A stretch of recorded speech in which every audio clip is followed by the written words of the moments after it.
આ ઉપરાંત અરવલ્લીના માલપુરમાં મુશળધાર વરસાદ વરસ્યો અને આ ભારે વરસાદ બાદ હવે કેટલાક દ્રશ્યો સામે આવી રહ્યા છે, જેમાં મેઘાનું આ રૌદ્ર સ્વરૂપ જોવા મળી રહ્યું છે। સૌપ્રથમ આપને દ્રશ્યો બતાવીશું કે જ્યાં પાણીનો પ્રચંડ પ્રવાહ છે અને ધસમસતા પાણી વહી રહ્યા છે।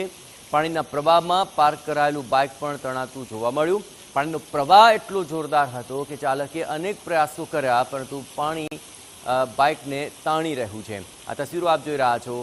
પાણીનો પ્રચંડ પ્રવાહ છે। બે લોકો આ બાઇકને પકડીને તેને રોકવાનો પ્રયત્ન કરે છે। 3 લોકો જોડાય છે, પણ તે ત્રણેય લોકો અને બાઇક પાણીની અંદર તણાતા જણાઈ રહ્યા છે, કારણ કે પાણીનો પ્રચંડ પ્રવાહ છે અને તેમાં આ બાઇકને રોકવું 3 લોકો માટે પણ શક્ય ન બન્યું। અને આપ જુઓ રસ્તા વચાળે કેટલો તેજ પ્રવાહ પાણીનો વહી રહ્યો છે। આ વરસાદી પાણી બાદ સોસાયટીઓની અંદર પાણીનો તેજ પ્રવાહ જાણે ધસમસતી નદીની જેમ આગળ વધી રહ્યો હતો અને તેને જ કારણે આપ જુઓ પરિસ્થિતિ કેટલી વિકટ જણાઈ રહી છે।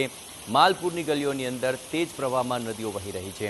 અને હવે આપણે જે દ્રશ્યો બતાવી રહ્યા છે માલપુરની ગલીઓના છે કે જ્યાં પાણીનો જે પ્રવાહ છે તે વહેતો હતો અને તેના કારણે કેવા દ્રશ્યો સર્જાયા છે। 2 જ કલાકમાં ખાબકેલા 3 ઇંચ વરસાદે માલપુરમાં જાણે કે જળબંબાકારની પરિસ્થિતિ સર્જી દીધી છે અને જ્યાં જુઓ ત્યાં બસ પાણી જ પાણી કરી નાખ્યું।